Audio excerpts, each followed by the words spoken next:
and is when I in wheelchair and also in paravolley, sitting volleyball, I became a leader 2012-2016 as the Secretary General for the entire country. After that is when I was like, I will get confused in the middle. So I need to sit and, even be okay. I believe in God also. I just told God, now this one, I have to have a primary sport. The National Gender Equality and Disability Inclusion Awards 2025 was an incredible celebration dedicated to recognize the people and organizations making the world more inclusive. Differently. Usilie, ewe mwanadamu,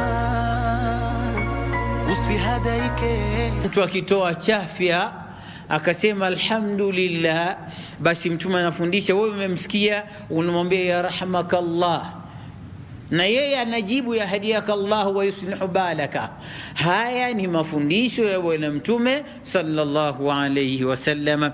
Hapo ndio tunapata funzo kwamba kiongozi hapaswi kupuuza rai za watu wake.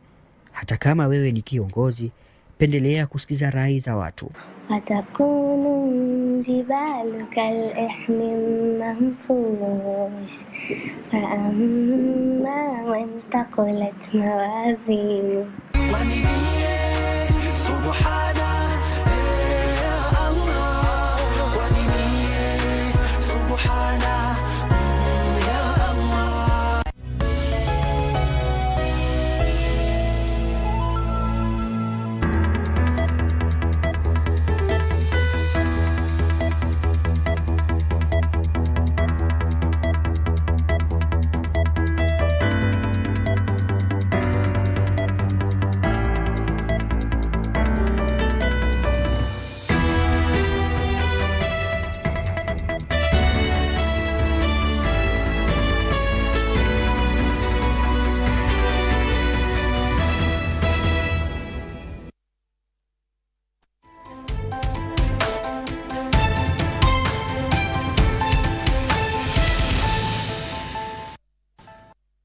Well, President William Ruto has just concluded an event in Eldoret, Uasin Gishu County in regards to the second phase of the Nyota program, where 9,500 youths who successfully applied for that particular program have gotten 22,000 Kenya shillings into their Nyota wallet and an additional 3,000 that will be sent directly to their NSSF accounts. Those are among the stories we're keeping an eye on at this hour. Talk to us on our social media platforms and we'll sample some of your views as the bulletin continues.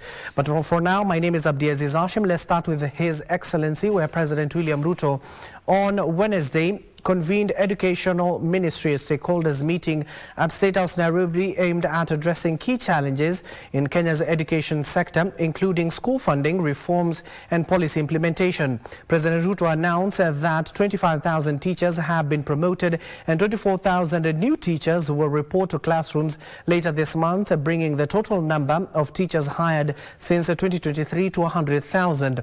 CS Amigos Ogamba highlighted that 44 billion shillings in capitation has been dispersed for primary, junior and senior schools before institutions reopen this week, representing 50% of this year's total funding.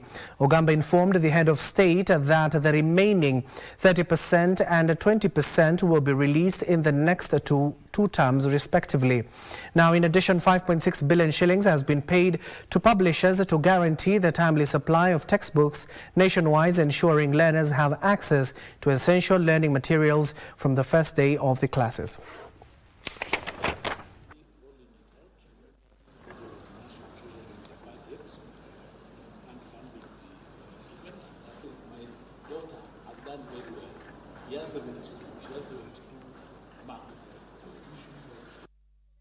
On the political front, Kakamega Governor Fernandez Baraza has called on former President Uhuru Kenyatta to refrain from interfering with the leadership of President William Ruto, saying the current administration deserves time to implement its development agenda.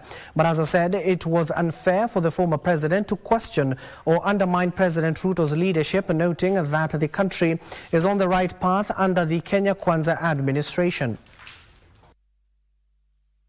Nataka niwakaribishe Speaking in Lugari, Kakamega County, Governor Fernandez Baraza has launched a scathing attack on the former head of state, accusing his administration of failing to deliver meaningful development to the Western Kenya region. Yule ambaye alikuwa rais wa nne wa Jamhuri ya Kenya, Mheshimiwa Uhuru Kenyatta, hakuna project yote ambayo unaweza sema aliacha hapa Kakamega. For the last 10 years, kuanzia 2013 hadi 2022, we don't have any national project ambayo Mheshimiwa Uhuru Kenyatta aliacha hapa. Na yeye alikuwa na nafasi bora ya kuhakikisha Raila Amolo Odinga anakuwa rais. Baraza says the region witnessed minimal visible projects during the previous regime compared to what he terms as increased government presence under the current administration. Mimi nataka kuambia Mheshimiwa Uhuru Kenyatta ya kwamba as a retired president of the Republic of Kenya, ni vema uheshimu uongozi wa Daktari William Samuel Ruto. Yeye ndio rais ambaye ako hapa. His sentiments were echoed by Lugari Member of Parliament Nabii Nabwera, who said the Western region has recorded more benefits under the current administration compared to previous governments. The leaders added that leaders from Western Kenya are firmly backing President William Ruto and his administration, expressing confidence that the region will continue to support him ahead of the 2027 general election. Kama kiongozi wa kutoka Kakamega, kama kiongozi wa kutoka Magharibi, sisi kama wabunge wa kaunti ya Kakamega na wabunge wa kongamano na wabunge wa Magharibi, tulikaa chini tukaangalia mahali nchi hii inatoka na mahali inaenda. Sisi tuliamua tutasimama na Ruto 2027. The remarks come amid growing political debate over the performance of the Kenya Kwanza administration, with leaders now positioning themselves ahead of the next general election.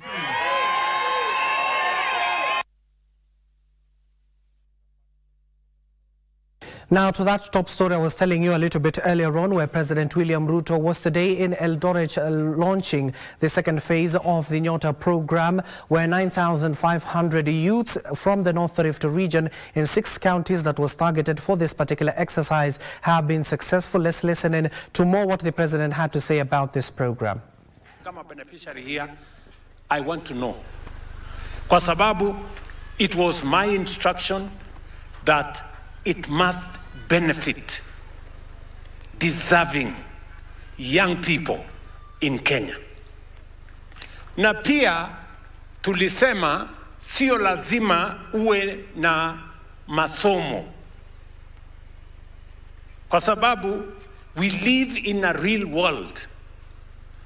Tuko na vijana wengi ambao kwa shida moja ama nyingine, bahati mbaya na pengine shida zingine, pengine mtu amefika standard 8 hajaweza kupita hapo, pengine mwingine amefika form 2, form 3, form 4 hakufaulu vile alikuwa amepanga, lakini ni kijana wa taifa letu la Kenya. Lazima tuwe na mpango ya wale waliohitimu, wale walio na certificates, lakini vile vile tuwe na mpango ya wale hawana certificate, wale hawana kazi na wale hawana qualifications zingine. And that's why we are sitting here today. Mimi nataka niwaeleze vijana wangu, the biggest resource, ile rasilimali kubwa sana tuko nayo kama taifa ya Kenya, is our human capital.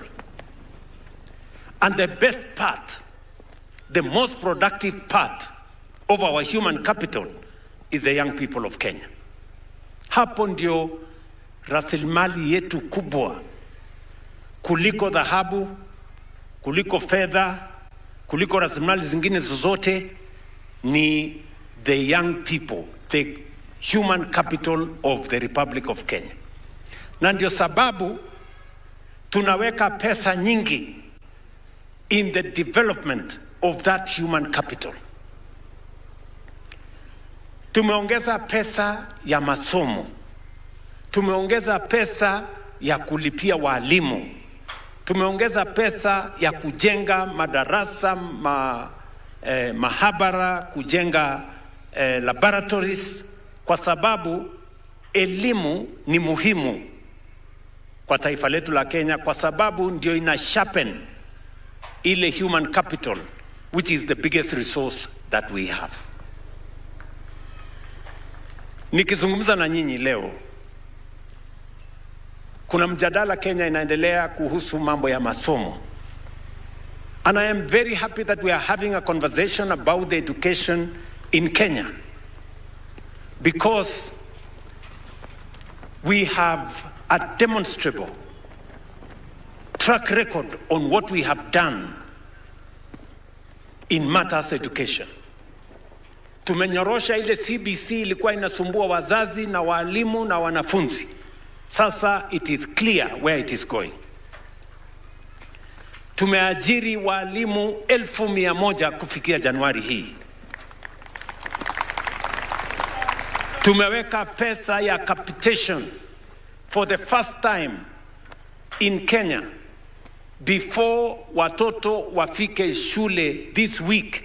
Last week tulitumana pesa shilingi bilioni 44 iende kwa mashule yetu, ndio watoto wa Kenya waweze kupata nafasi ya kusoma. And for the first time we are going to make sure that capitation is the full amount of 22,000 shillings per child. We have already released 50% of that amount. We will release 30% in the next term and 20% in the following term, to make sure that watoto wetu wanasoma. The reason is because as you sit here as young people, you are the biggest resource we have as a nation. Kama Kenya itafaulu kwa sababu ya elimu yenu, ya uwezo wenu, your energy, your talent, your expertise, your knowledge is what is going to make Kenya move to the next level. Tuko pamoja jameni? Na ndio sababu kabla sija wapatia pesa yenu ambaye mumekujia leo,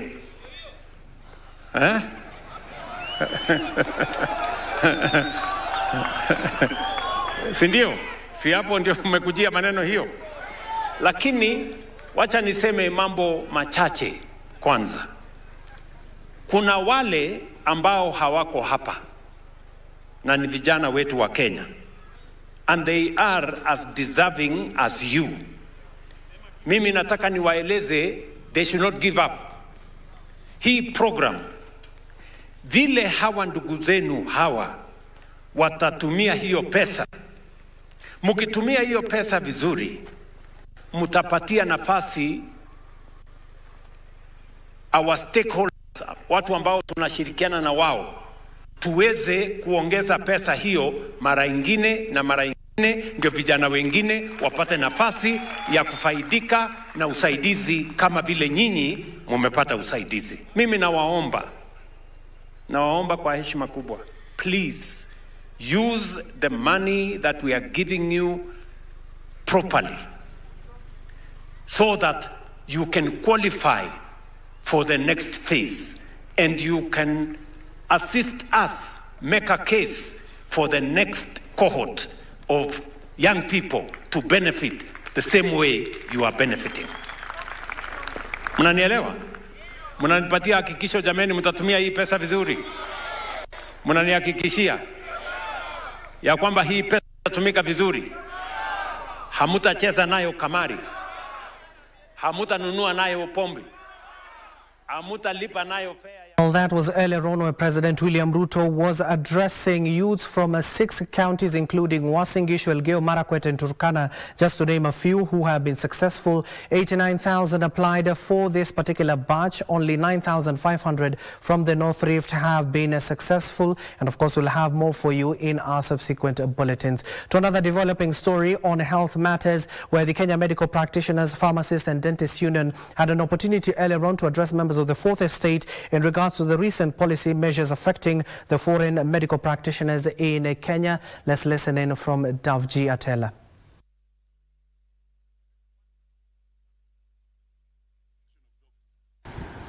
That the Kenya Medical Practitioners, Pharmacists and Dentists Union issued this statement to express its absolute and unwavering support for the recent directive by the Cabinet Secretary of Health on Aden Duale regarding the licensing and employment of foreign practitioners in Kenya. For far too long, the medical profession in Kenya has been treated as a frontier for profiteering at the expense of human dignity, professional ethics, and lawful labor standards. Today, as KMPDU, we declare unequivocally that the era of treating doctors as cheap, disposable labor is over. That over the past 4 years, more than 3,000 general practitioners have been licensed to practice in Kenya. While KMPDU recognizes the value of international cooperation and the skill exchange, we must confront the uncomfortable truth that many of these practitioners are not recruited to address the genuine skill gap that exists in the country. Instead, they are deliberately targeted by certain private hospitals and private facilities as a valuable workforce to be exploited. This is by paying them wages that are far below the stipulated rates by the Salaries and Remuneration Commission. That they're being paid a tenth of the wages that are being negotiated in collective bargaining agreement. That these facilities have institutionalized a system that can only be described as a modern-day slavery.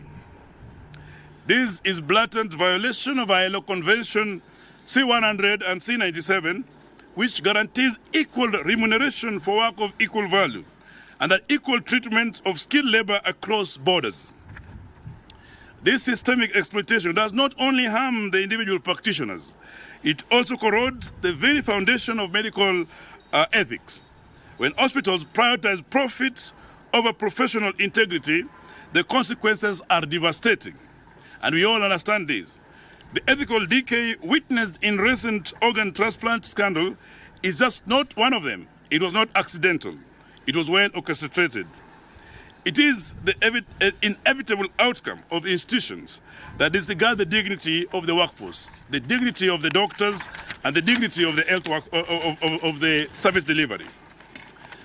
The facilities that openly and outrightly dehumanize doctors inevitably extend the same disregards to the patients, placing lives at risk and tarnishing the reputation of the Kenyan's healthcare system. KMPDU further calls the outright and the blatant abuse of the Kenya immigration laws, that the requirements for a Class D work permit are clear and are non-negotiable in any circumstances, that employers must demonstrate through a competitive, transparent process that the required skills are unavailable locally. Yet, many of these private hospitals that we are referring here today have deliberately bypassed these particular safeguards, focusing solely on licensing and employing, ignoring the lawful employment processes. This is despite the existence of thousands of doctors in the country, or the Kenyan doctors in the country who are employed, or who are grossly underutilized or underemployed by certain facilities. This culture of exploitation has also deeply affected Kenyan doctors. We have many private hospitals and public facilities that grossly subject doctors to demeaning locums that outrightly contravene the KMPDC guidelines. Today, as a union, we are reminding all employers that the established day and night locums are binding professional standards, not optional suggestions that they can disregard at will. Our position as a union going forward, that KMPD is commencing a comprehensive, nationwide enforcement campaign to ensure that there is 100% compliance by both the public and private facilities. We will no longer tolerate the systemic undercutting of professional fees and labor standards in the name of profit. Every doctor practicing in Kenya, whether foreign or local, must be employed under dignified, transparent, and lawful contractual terms. We demand immediate alignment with the existing labor laws, with the existing collective bargaining agreements, with SRC guidelines, and with professional standards, because we believe that any dignity accorded to any doctors is accorded to the patient that they serve. Thank you. That was Abdiaziz addressing members of the Fourth Estate, where KMPDU are reacting to the government's recent policy measures affecting foreign medical practitioners here in the country. A statement that was released by Health Cabinet Secretary, that is Aden Duale. Our very own Nancy Okore will be informing you in our subsequent bulletins. To education matters now. Gishungu Member of Parliament Robert Gishimu has urged parents and leaders to exercise patience and adhere to guidelines issued by the Ministry of Education regarding to the ongoing school placement process. Speaking during the handover of the renovated Ngungu Comprehensive School in Kabare Ward, the legislator said the current placement involves the first cohort under the new education structure, noting that teething problems are expected at the initial stage of the implementation.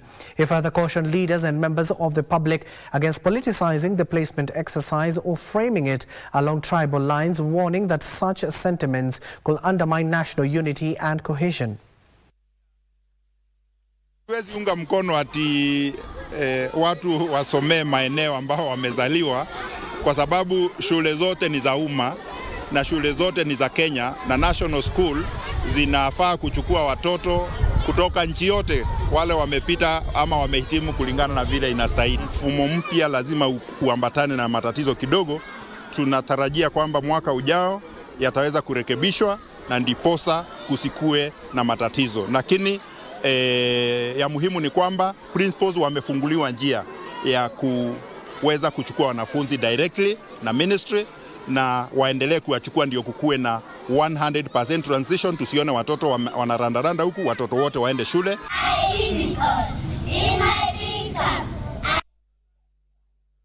Now, 300 learners from vulnerable households are expected to join grade 10 senior school after receiving full scholarship from the Family Group Foundation's Tufuzu na Elimu program. The beneficiaries will receive full academic support and mentorship for 3 years of a senior school. Since its inception, the program has supported over 3,000 students nationwide in both high school and tertiary education, recording an 80% successful transition to tertiary education and the job market. The bank has provided strategic support, governance, collaboration, and capacity building, ensuring that the foundation operates sustainably and delivers measurable impact. So we are gathered to award 300 full scholarships, and these scholarships are going to cover tuition, accommodation, uniforms, and upkeep for 3 years to bright students from across the country. As a ministry, of course, we have had a number of issues raised. But the reality of the matter is that this great country of ours is doing all it is best to ensure that we reach our children. Still on education matters, the Maasai Council of Elders have defended Baringo County Chief Forest Conservator Alex Lomaroko amid controversy over evictions and demolition of Larumoru Primary School, which was reportedly built on gazetted forest land.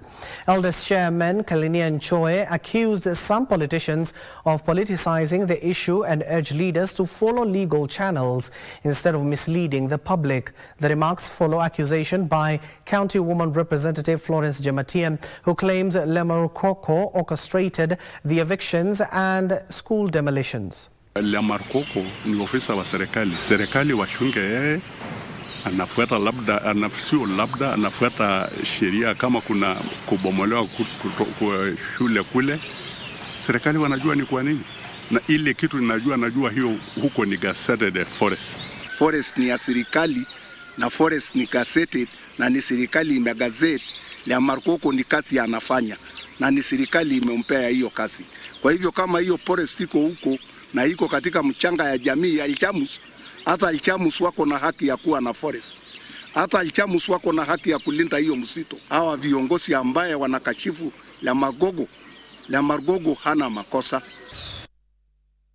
And in other news, parents have been urged to take a more active role in their children's upbringing, especially during the adolescent stage, to help guide them into responsible adults. Speaking at Machatha Secondary School in Molo constituency, Nakuru County, Area Member of Parliament Kuria Kimani encouraged parents to monitor their children closely and ensure they live in safe environments, noting that good guidance at home complements the support schools provide.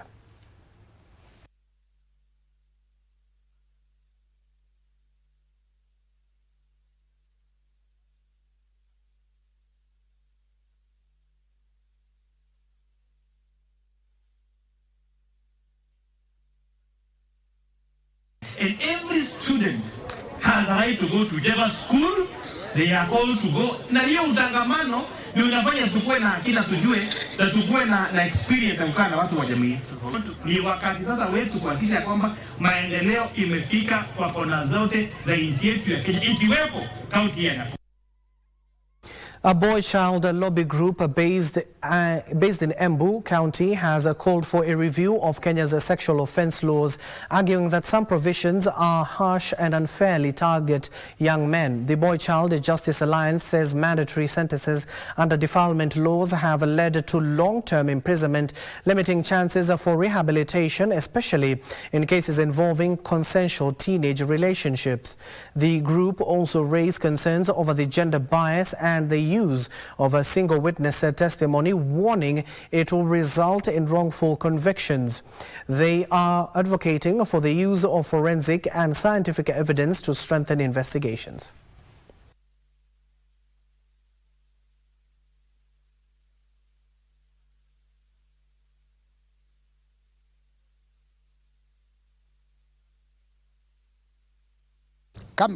Kama ingewezekana wambunge wakae chini kule mbunge, na ni wasi tu waangalie kule mbunge, wapandilishe masheria ingine ambayo imevinyilia kijana. Ukiangalia wengi wako hapa ni vijana na kwa makosa tofauti tofauti, lakini kuna ile mmoja imewaremea, ile ya defilement, ambao saa ingine kifungo yake inakuwa kubwa sana. Malava, Member of Parliament David Ndakwa, has issued a stern warning to school principals and boards of management within the constituency, cautioning that they will face severe consequences if it is established that funds allocated for infrastructure development were misused. Speaking at Tande Secondary School in Butali, Chegulo Ward, during an inspection tour, Ndakwa said those found to have misappropriated the funds will be subjected to legal action and arraigned before the Ethics and Anti-Corruption Commission, EACC. He emphasized that accountability is non-negotiable and warned that anyone who mismanages the money will be held responsible.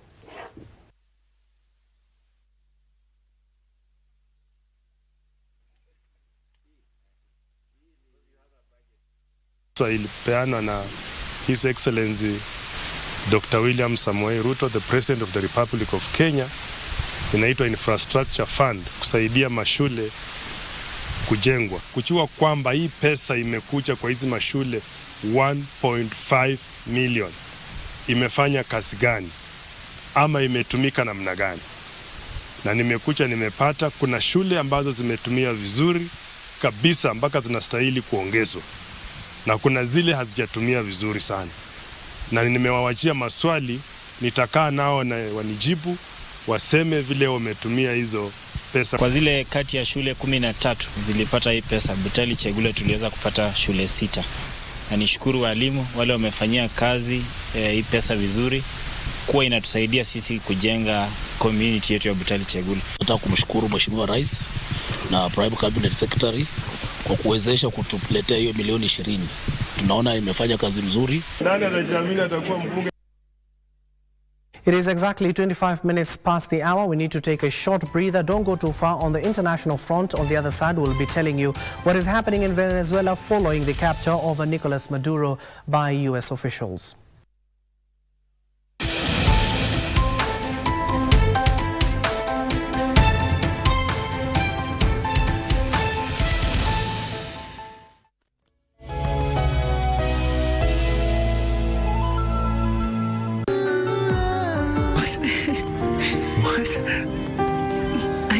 one fooling myself.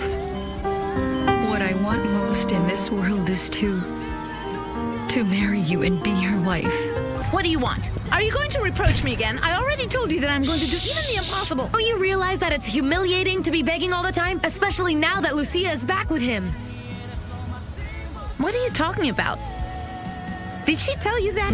They're looking for Mr. Rodrigo. Who? Excuse us for interrupting, but we have with us an arrest warrant for Rodrigo Zúñiga. A warrant for me? Why is that? For the murder of Miss Ligia Cervantes.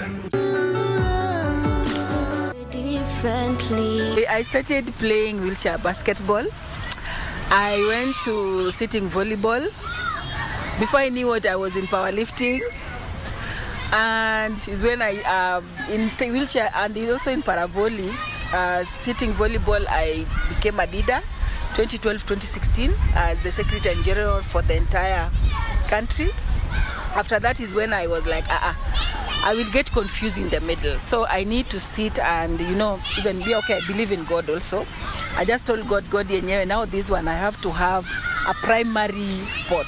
The National Gender Equality and Disability Inclusion Awards 2025 was an incredible celebration dedicated to recognize the people and organizations making the world more inclusive. Differently.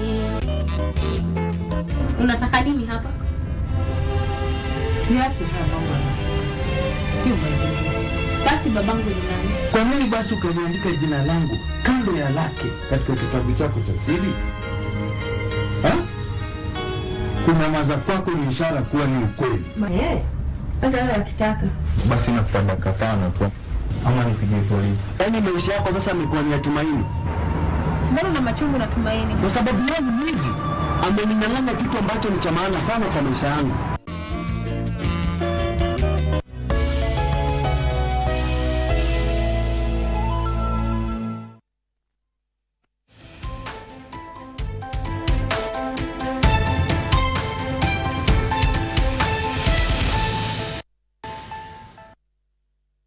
Welcome back and thank you for staying with us. To more education matters, schools at Gitembwe and Angata Barikoi along the Narok Migori remain closed following the long-running land dispute that has fueled tension in the area. Parents, learners and teachers say they now find themselves between a rock and a hard place, guarding their homes to prevent frequent attacks that have intensified along the border area. Timothy Kipnusu has the details. 3 days since schools reopened for the first time. Learners in Gitwembe and Angata Barakoi along the Narok Migori border are yet to set their foot in their classrooms.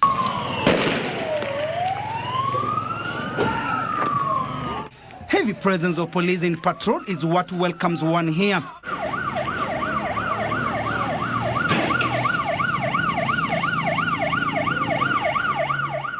Angata Barikoi, one of the busiest border towns, remains deserted.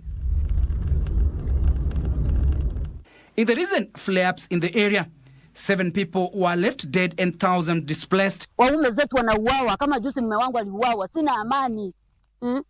Na serikali ipo, kesho na kesho kutwa serikali inakuja eti wanataka kura. Kama wamemaliza makura zote tutapeana nini? Unajua wakati marisasi inapigwa hapa Ichameni hakuna kujali kwamba ile ni shule wala ile ni nini. Marisasi inalia kila mahali. One of the elders here narrates to us how he was attacked and shot by armed gangs. He says the situation still remains dire. Kwa sababu kama mimi wamenipiga risasi, huyu DC alituma askari akakuja akanipiga risasi kwa tumbo hapa. Ndio hii alama mahali iliingia. Cross hivi, hii ni operation nilifanywa hapa, na risasi nyingine walinipiga kwa mkono, ndio hii hapa. Classrooms that should be filled with pupils and hosting lessons in the new calendar here are deserted.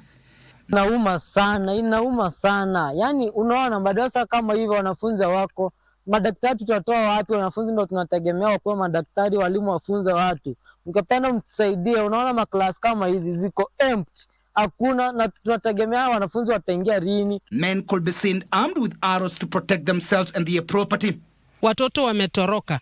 Wengine wametorokea kwa jamii zao Tanzania, wengine wako hapa Kenya. Hawa watoto wataenda shuleni kwa sababu pia wengi wao wameweza kujihami ili waweze kulinda maboma yao ama waweze kulinda, kwa sababu marisasi yanalia kutoka asubuhi mpaka jioni. Parents, learners and teachers say they now find themselves torn between schooling and guarding their homes to prevent frequent attacks that have intensified along the border area. Saa hii walimu wetu wangekuwa wamekuja kwa sababu wanatoka sehemu mbalimbali wanakuja. Lakini saa hii hakuna walimu hapa. Wameokopa kwa sababu ya pita. Amani imekosa. Serikali tusaidieni. Tusaidieni jamani. Kwani sisi si wa Kenya. The residents are calling on government agencies to urgently intervene and find a lasting solution to the conflict. Tunauma kwa sababu watoto wetu wanakaa nyumbani na saa hii watoto wengine wanaendelea masomo shuleni. Na sio wakati ya raundi moja, kila wakati, kila wiki, kila mwezi. Shida hiyo haimaliziki. Marisasi inapigwa hapa usiku mchana.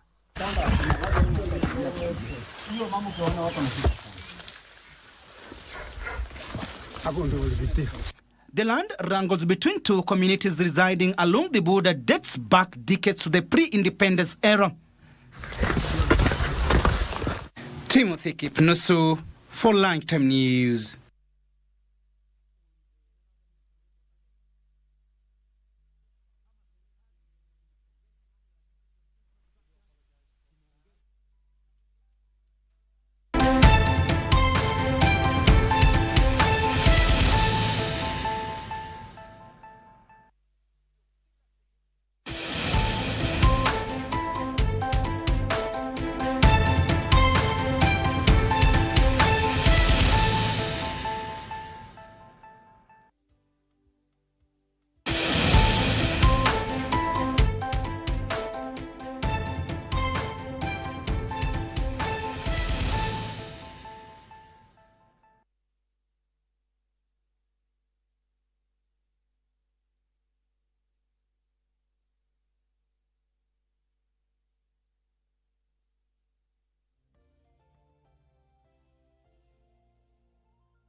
Continue to inform you on the stories making headlines at this hour.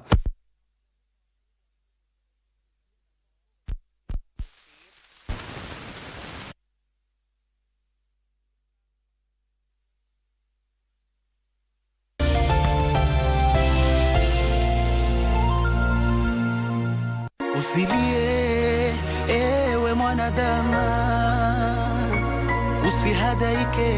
Mtu akitoa chafya akasema alhamdulillah, basi mtume anafundisha, wewe umemsikia, unamwambia ya rahmakallah, na yeye anajibu ya hadiyakallah wa yuslihu balaka.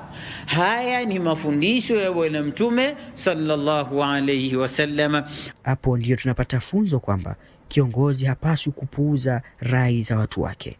Hata kama wewe ni kiongozi, pendelea kusikiza rai za watu. وتكون جبال كالإحم المنفوش فأما من ثقلت موازينه سبحان الله سبحان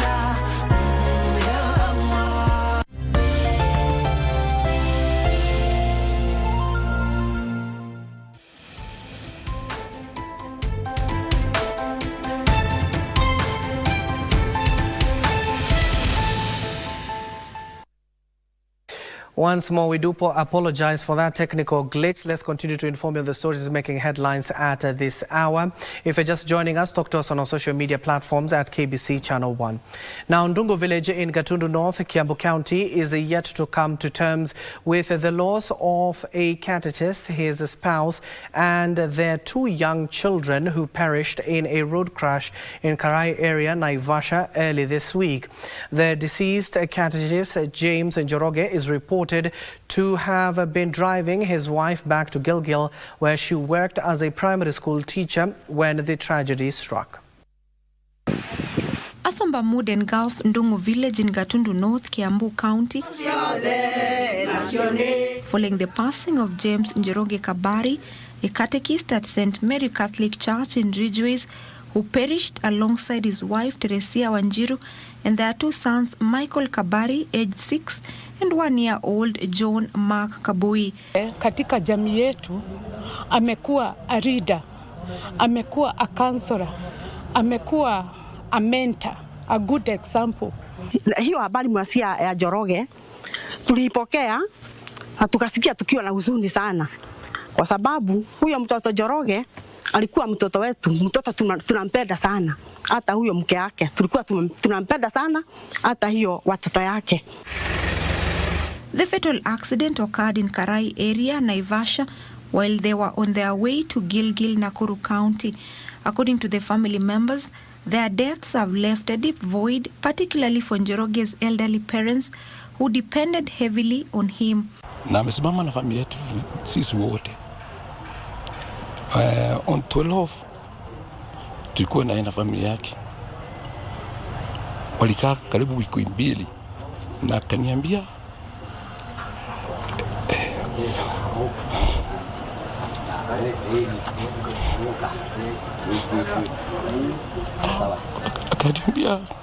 ataenda akibarikiwa ataja apanue hiyo nyumba yake kiasi, alafu tutegezea mama zizi mzuri. Hadi hiyo mtoto yangu alienda, tulikuwa tunagana vizuri sana. Anagana na mama yake, tunagana na yeye, anasema atatuletea vitu vya kusaidia sisi kama vile alikuwa anafanya kitambo. Mimi hapa nawaambia nyinyi, nilikuwa simalizi hata wiki mbili bila hospitali. Ikiwa ni Gatundu, ikiwa ni Keyu, ikiwa ni wapi, ikiwa ni Germany, kule Kenyatta, nilishapelekwa huko na Njoroge.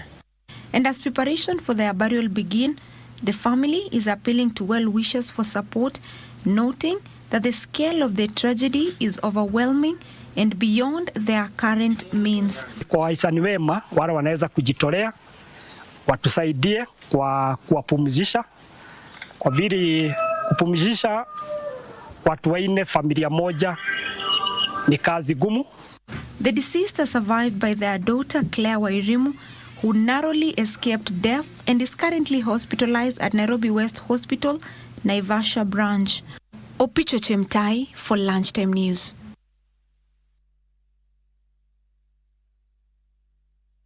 The national government, in a partnership with the county government of Mandera, have scaled up coordinated drought response measures to address severe water shortages affecting communities across the county.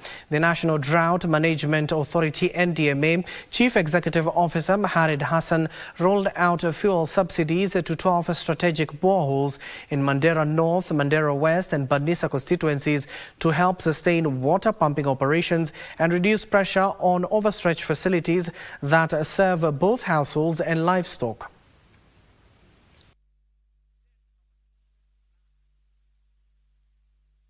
Out of the 23 counties, Mandera is actually alarmed, and as a result, various sectors are affected, but majorly the water sector and livestock have been affected.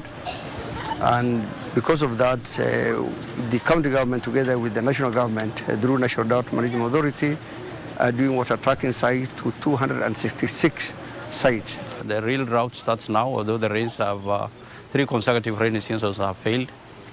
And the county government, jointly with the national government, is doing all what it can to make sure that lives and livelihoods are protected.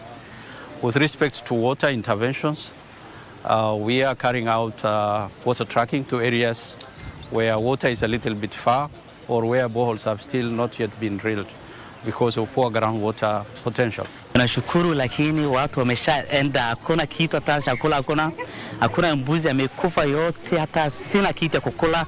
Watu wameshangaa, na hata sasa hii umeniona nimekosa kusimama hapa juu ya fumbi hii drought. Watu wamekufa, tunashukuru Mungu iko tunabatia shida, lakini hii county na national government tunashukuru kusaidiana na watu ya Obara residents.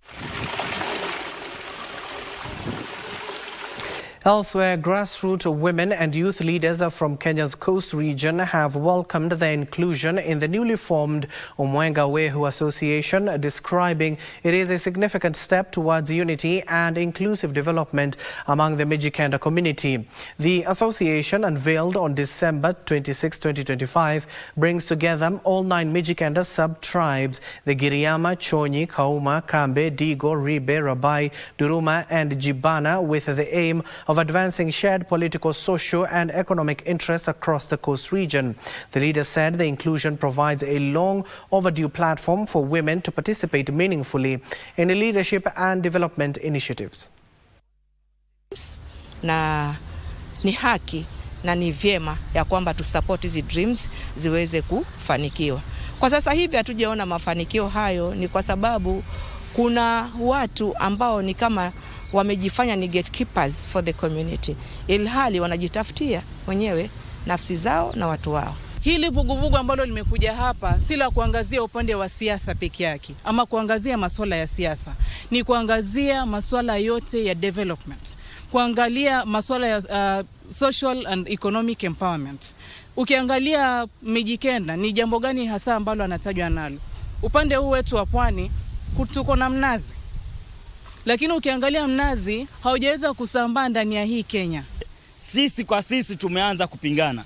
Wengine wakitaka pia waapishwe kuwa wanataka kuwa wasemaji wa Mijikenda. Hatuwezi tukawa na wasemaji wa Mijikenda wawili ama watatu. Msemaji ni lazima awe mmoja. Kwa sababu wa Mijikenda tunapoungana, hiyo sasa naambiwa ni mambo ya kisiasa. Tunapoungana watu wanaona kuwa hawa wako nyuma, wanataka kuendorse mwanasiasa fulani.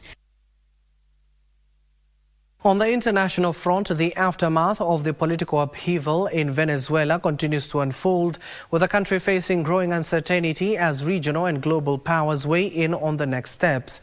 Acting authorities in Caracas are struggling to restore stability amid reports of casualties during the recent military operation, disruption to services and rising public anxiety, while economic concerns, particularly around oil production and revenue, remain at the center of international attention.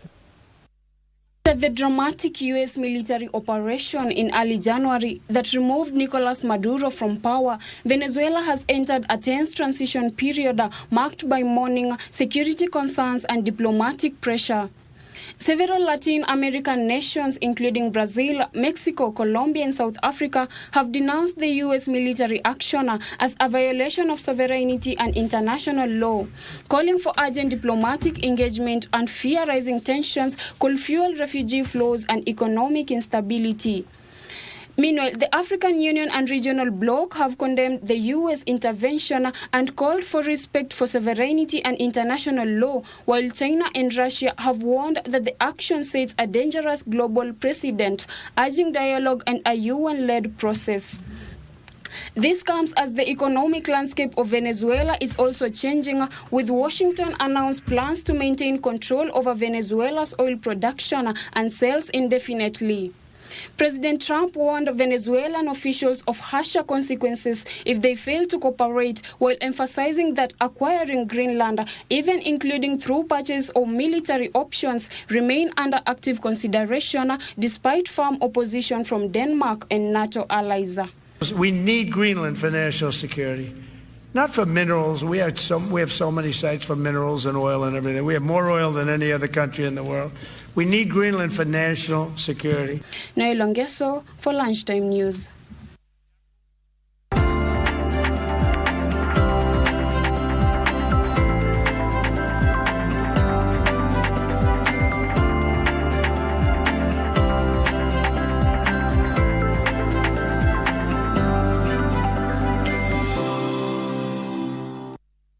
Now here's the latest in business. Mount Kenya Wildlife Conservancy has reached a major conservation milestone following the birth of the 100th mountain bongo calf.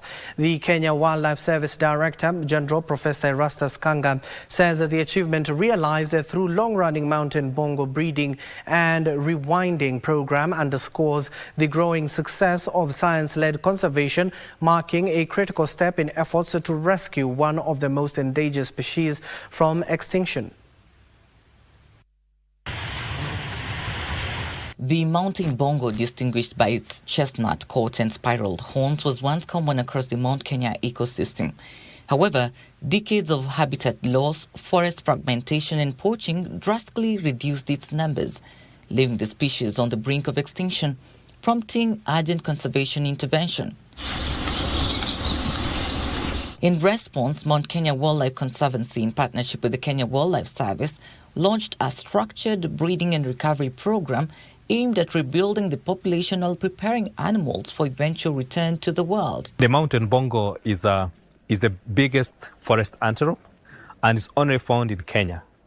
And everywhere in the world you ever find a mountain bongo, you can be sure that actually this animal came from Kenya. The program traces its roots to 2004, when 18 mountain bongos were repatriated from the United States to Nanyuki to form the founding breeding population. A key boost to rewilding efforts came in 2022 with the establishment of the Mawingu Mountain Bongo Sanctuary, the world's first dedicated wild sanctuary for the species. We have morning patrols that are usually done. So you are able to predict the movement patterns, just the way you can know the elephant corridors, same way you know where the animals like to pass through. So we look at such key areas, and that is how we are informed where to set the AI. The sanctuary provides a secure and natural environment where mountain bongos undergo gradual rewilding in preparation for reintroduction into their historical ranges in Mount Kenya, Eburu, and the Abdiaziz. Beyond breeding, the Mount Kenya Wildlife Conservancy integrates species recovery with conservation education and community empowerment, with more than 30,000 students participating annually in its programs aimed at fostering environmental stewardship and sustainable natural resource management. The Mount Kenya Wildlife Conservancy is now focusing on rewilding and establishing a self-sustaining wild mountain bongo population to safeguard Kenya's unique biodiversity for future generations. Trevor Ngendo for Lunchtime News. The 2026 Consumer Electronics Show, CES, touted as the world's premier technology event, has so far attracted over 4,500 companies from more than 155 countries and regions since its launch on Tuesday. Among them, more than 1,000 foreign global enterprises are showcasing innovations as the largest exhibitors' presence outside the United States. Details of this and other stories is in our International Business Roundup. At this year's Consumer Electronics Show, commonly known as CES, happening in Las Vegas, a key focus has been the integration of AI into everyday home life. Many companies are introducing a wide array of smart home products, presenting comprehensive whole home smart ecosystems that include large smart home appliances, intelligent cleaning products, and AI-enhanced devices. To make cleaning easier, many companies have incorporated embodied intelligence and sensor technology into products such as robotic vacuum cleaners, cordless vacuums, and even robotic lawn mowers, enabling intelligent cleaning throughout the home. In this field, innovative solutions are integrated. This year's Consumer Electronics Show is featuring product launches, exhibitions, business meetings, and industry forums.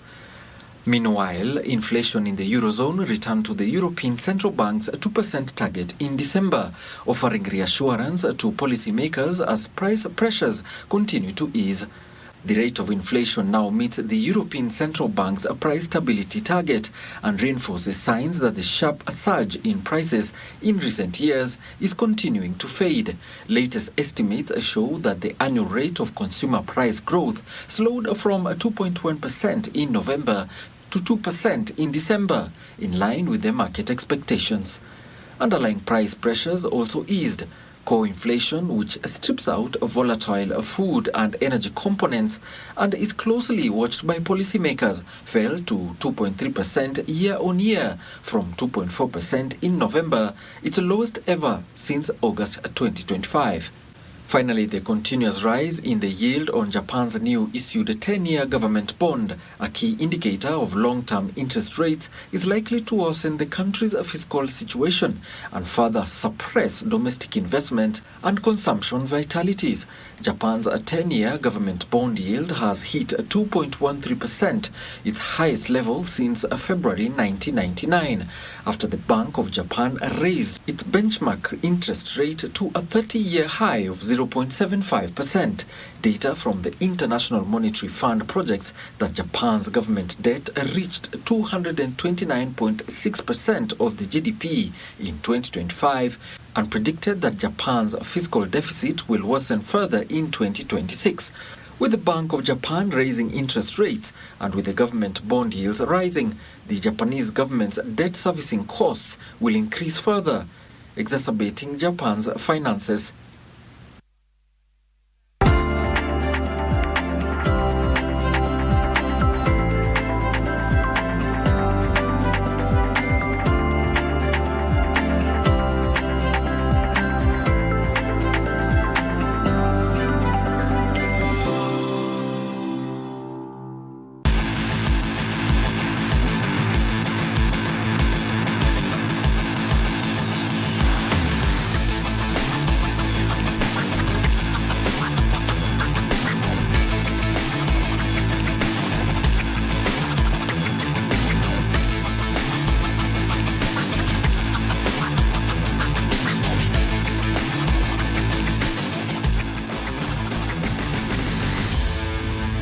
And as always, let's start with AFCON, where Nigeria's 2025 Africa Cup of Nations campaign has been thrown into turmoil after reports emerged that the Super Eagles players are threatening to boycott their quarter-final clash against Algeria scheduled for Saturday unless outstanding winning bonuses are paid. Sources within the team camp in Fes says the players have down their tools, refusing to train and declining to travel to Marrakesh for the decisive encounter. The standoff within Nigeria team to this year's Africa Cup of Nations comes despite Nigeria's flawless run at the 2025 tournament in Morocco, where the Super Eagles boast a 100% winning record. At the center of the dispute are unpaid bonuses from 4 victories over Tanzania, Tunisia, Uganda and Mozambique. Each player is reportedly owed about 5.5 million Kenya shillings for helping the team reach the last 8. Bonus rows are a familiar problem in Nigerian football. A similar dispute over World Cup qualifying bonuses is said to have contributed to the Super Eagles' failure to secure qualification at the expense of Democratic Republic of Congo in Morocco.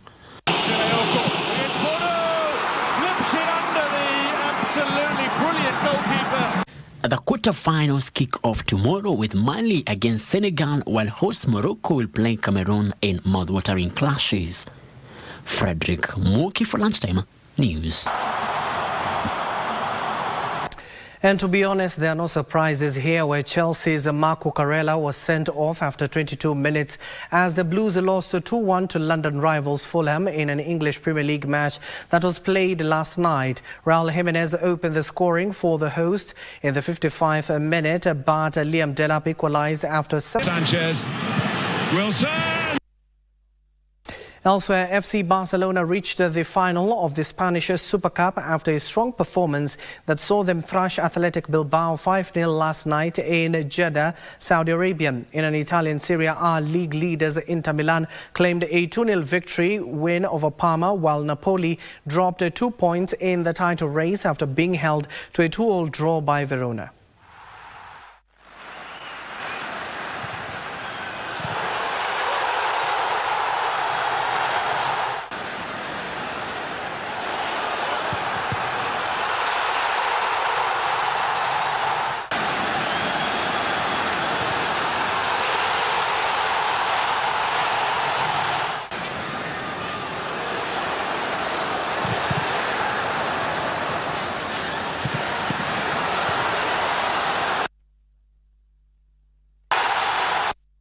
And after an abysmal performance by Chelsea, let it be known, the Chelsea fans, United and City tonight, you'll be watching the mighty Gunners play Liverpool at the Emirates Stadium. Let's have a look and let's see if your prayers are answered. My name is Abdiaziz Hashim. The sign language interpreter at the bottom end of your screen is Anu Angeshi. Good afternoon for now.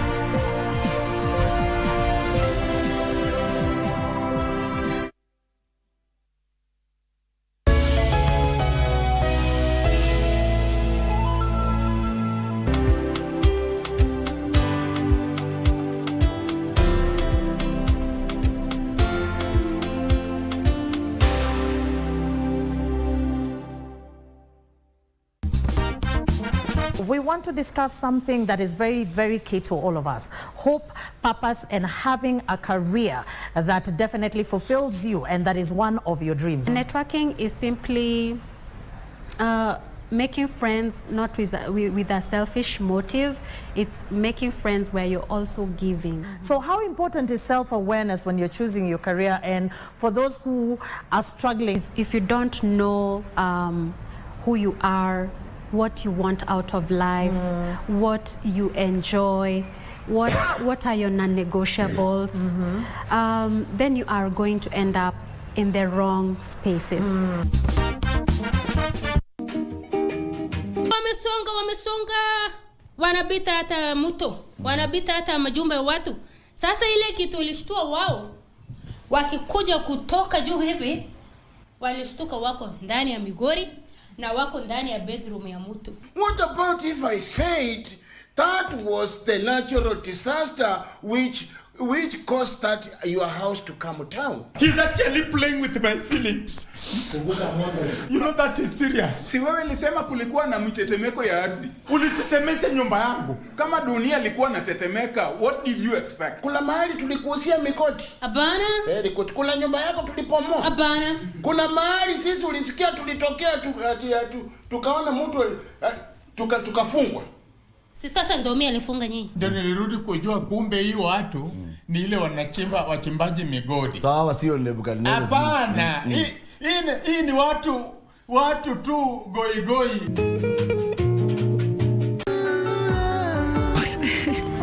What? I can't go on fooling myself. What I want most in this world is to marry you and be your wife.